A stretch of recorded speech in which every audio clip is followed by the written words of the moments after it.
Hola, soy Manuel Zapata. Este video es muy especial porque marca el inicio de una nueva serie en el canal donde estaremos hablando de patrones de diseño. Este personalmente es un tema que me apasiona y me gusta muchísimo porque en el momento en que conocí esos patrones y empecé a utilizarlos, mi forma de programar mejoró radicalmente, empecé a diseñar muchísimo mejor y empecé a construir software de muchísima calidad. Entonces, este video digamos que nos va a brindar una introducción a este tema y en videos posteriores vamos a ir estudiando distintos patrones de diseño. Quisiera invitarte a que te quedes hasta el final del video porque tengo un anuncio muy especial que hacer y que creo que será de tu interés.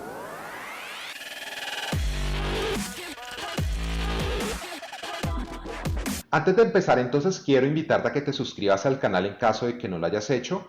Además de eso, activa la campanita de las notificaciones para que cada vez que publiquemos nuevo contenido podamos avisarte y puedas seguir aprendiendo de arquitectura y buenas prácticas de programación.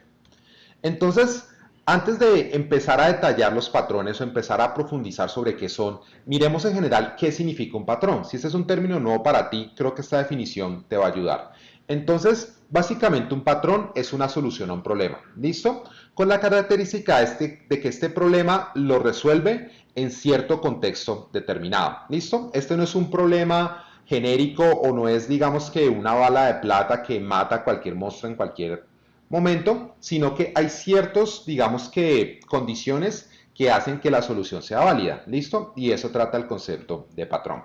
Cuando estudies este tema de patrones o busques más información, te vas a dar cuenta que hay muchísimos patrones y hay muchísimos sistemas. Entonces hay patrones de pruebas unitarias, de arquitectura empresarial, de prácticamente lo que tú quieras, existen patrones. Entonces, cuando hablamos de patrones de diseño en particular, estamos hablando de algo que se llama los patrones POSA.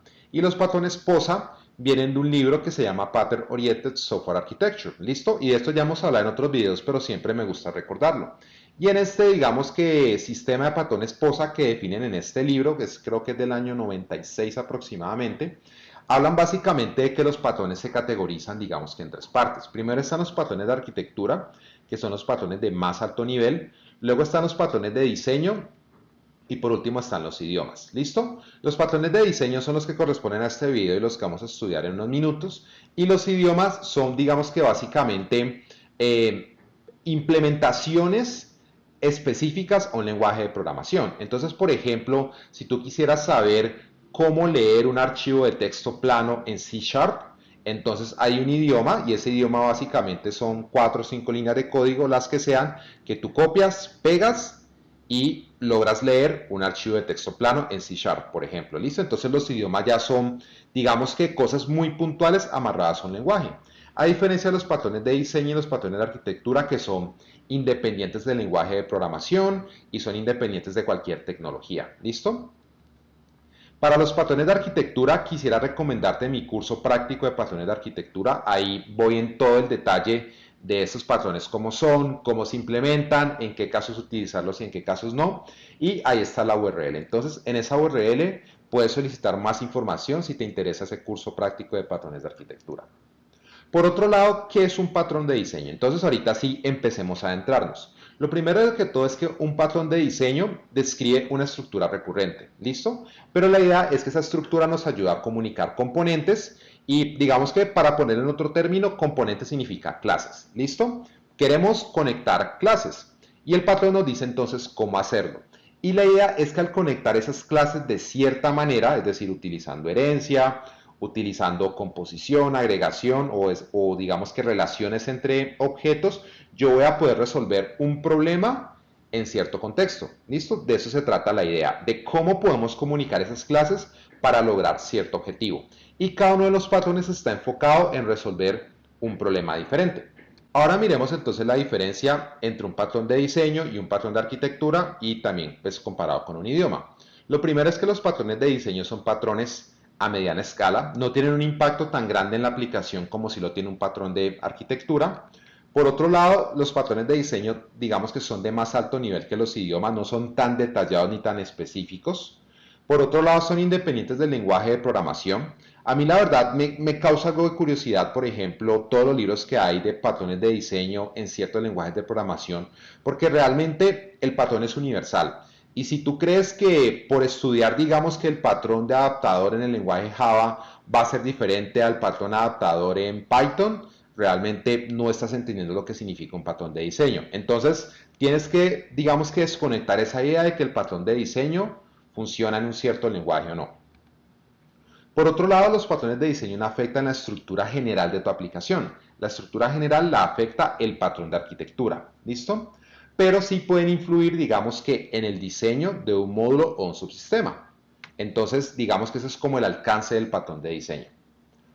Cuando hablamos de patrones de diseño, es inevitable que hablemos de Gantt Ford, ¿listo? Y cuando busques en Google de Gantt Ford, te van a aparecer estos tipos, pero estos no son, ¿listo? Gantt Ford, en este caso, los que estamos viendo aquí, es una banda de rock británica, ¿listo? Gantt Ford, el que nos interesa para hablar de patrones de diseño, son esos sujetos, ¿listo? Ellos son los que crearon los patrones de diseño. Y ellos lo hicieron a través de este libro. Entonces este es el libro de patrones de diseño. Ya tiene unos añitos, es del año 94, 95, si no estoy mal, donde ellos, Eric Gama, Richard Held, Ralph Johnson y John Blisides, que ya falleció, ellos lo que hicieron fue, digamos que más que crear, lo que hicieron fue documentar 23 patrones de diseño. ¿Listo? Entonces, digamos que ellos en la práctica se dieron cuenta de crear una serie de patrones que resolvían muy bien cierto tipo de problemas. Y lo que ellos hicieron fue documentarlos y ponerlos en este libro. ¿Listo? Entonces, cuando uno habla de patrones de diseño, por lo general uno habla de los patrones que ellos definieron aquí, sin querer decir que no haya más patrones aparte de los que ellos están definidos. Pero por lo general, digamos que esa es como la Biblia de los patrones de diseño. Entonces, si tú quieres, digamos que ir con la fuente, digamos que con el origen de todo esto, este es el libro. ¿Qué es lo malo del libro? Pues que el libro básicamente, digamos que los ejemplos están hechos en C++, están hechos en Smalltalk. Entonces, el código realmente no es difícil de entender, pero no está escrito, digamos que en un lenguaje de programación un poquito más moderno o más actual. Ahorita entonces hablemos de los tipos de patrones de diseño. Entonces, en este libro de Design Patterns, lo que hizo de Gantt Ford fue clasificar los patrones en tres tipos. Uno, los patrones de creación; dos, los patrones de estructura; y tres, los patrones de comportamiento. Y ya vamos a ver entonces cada uno de estos clasificaciones. Entonces, los patrones de diseño y creación básicamente abstraen el proceso de creación de objetos. Entonces, cuando yo tengo retos digamos que no sé exactamente qué objeto tengo que crear cuando estoy escribiendo el código, ahí es donde viene un patrón de creación, ¿vale? Y la idea es que esos patrones nos dan muchísima flexibilidad en definir qué objetos se tienen que crear, quién los va a crear, cómo y cuándo. ¿Listo? Entonces digamos que esos patrones se especializan justamente en esto, solamente creación de objetos. ¿Listo? Y cuando empecemos a detallar los patrones, digamos que los empecemos a ver cada uno de ellos, ahí te vas a dar cuenta por qué la creación de objetos es un problema que uno tiene en las aplicaciones. Pero entonces miremos qué patrones de creación tenemos. Tenemos el Singleton, que es el más clásico de todos. Este, por ejemplo, resuelve un problema y es que tú quieres tener un solo objeto de cierta clase. Entonces, si tú necesitas eso por consistencia, por rendimiento o por alguna otra razón, el Singleton es el patrón que te ayuda. Por otro lado, tenemos el método de fábrica o el Factory Method, que se encarga de poder crear objetos utilizando una jerarquía de clases, y también nos ayuda en esa situación donde no sabemos qué tipo de objeto crear. Tenemos el Abstract Factory, que de alguna forma es, digamos que la versión avanzada del Factory Method. Tenemos el Builder. Entonces, por ejemplo, si tienes que crear un objeto muy complejo y ese objeto lo tienes que crear en pasos, el Builder es un patrón que te ayuda a eso. Y por otro lado está el Prototype. El Prototype sirve muchísimo cuando uno necesita clonar objetos, ¿listo?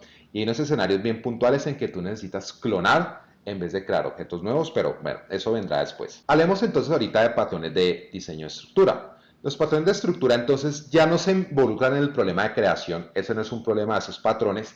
Ellos se enfocan en cómo organizar las clases para crear estructuras más complejas. ¿Listo? Entonces, este ataca el problema diferente. ¿Cómo conecto las clases?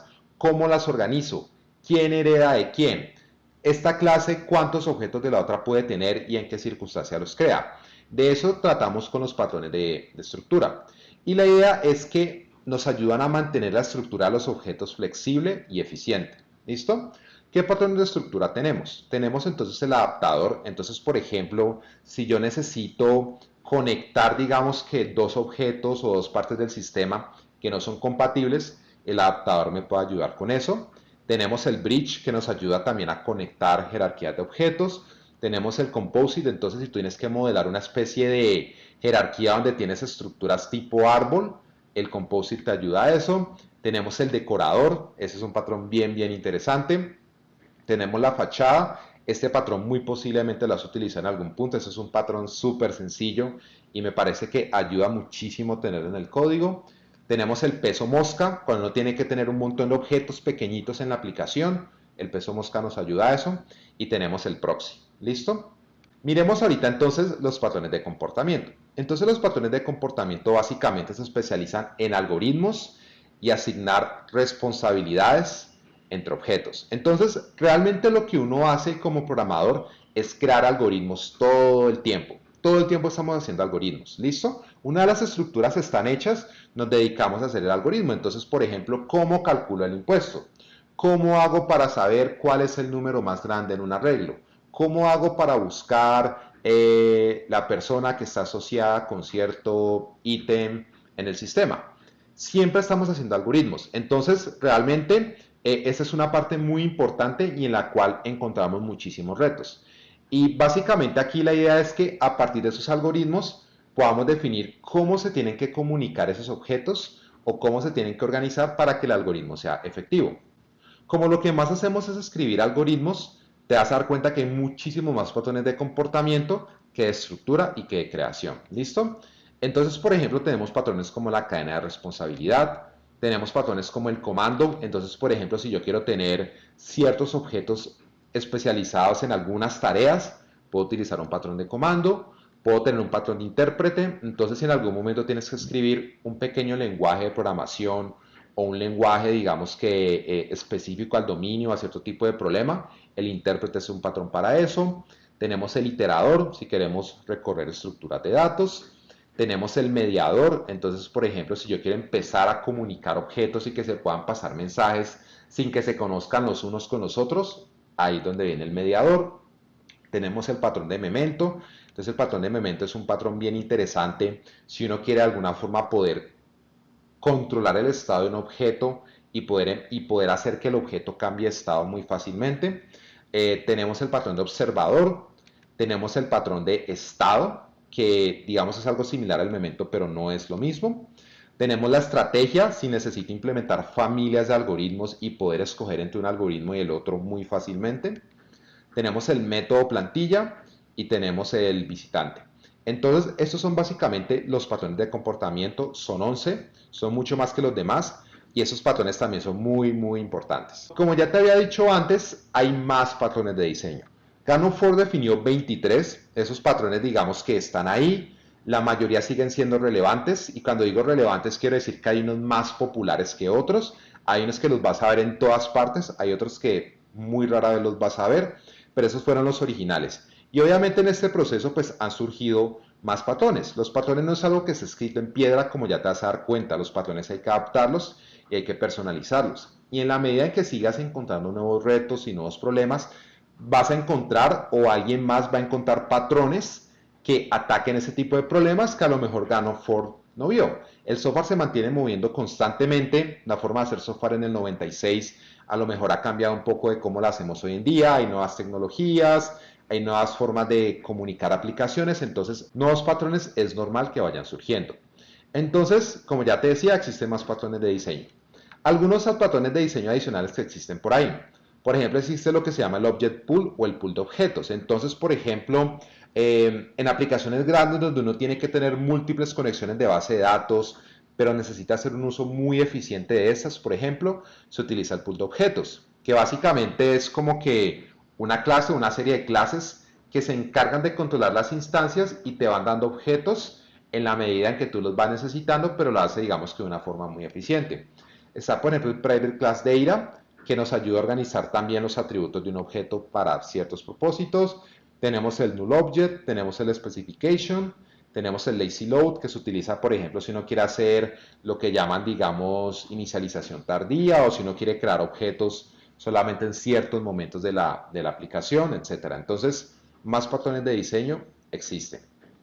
Por otro lado, quería contarte esto, y eso es la primera vez que lo anuncio en público. Estoy trabajando en un curso de patrones de diseño que va a estar bien interesante. Vamos a explicar muy bien la teoría de cada patrón, vamos a ver ejemplos, vamos a ver proyectos grandes donde vamos a aplicar patrones de diseño y en general vas a poder tener un entendimiento muy claro de esos patrones. En esta URL puedes encontrar más detalles. Si para el momento en que vas a ver este video el curso no está publicado, en esta URL vas a poder dejarme tus datos y yo te voy a avisar cuando el curso esté disponible. Si no, cuando el curso esté publicado, en esa URL vas a poder ver todos los detalles. Ese es el curso que siempre he querido hacer y estoy trabajando en eso activamente y en eso vamos a llegar. Sin embargo, no te preocupes, los videos en el canal sobre patrones de diseño van a seguir y vamos a seguir profundizando en estos temas también en YouTube. Por último, nuevamente te invito a que te suscribas al canal. Al momento de grabar este video habíamos superado la barrera de los 600 suscriptores. Seguimos creciendo, lento pero constante, y el hecho de que tú te suscribas me ayuda a poder contarle a más gente de estos temas de patrones de arquitectura, patrones de diseño, arquitectura que hacen muchísima falta en nuestra industria, que son los causantes de grandes retos y pues la idea es poder compartir más sobre esto. Activa también las notificaciones para que te pueda avisar cuando nuevos videos estén disponibles. Te agradezco muchísimo entonces, espero que hayas aprendido algo nuevo en este video, nos vemos en el próximo.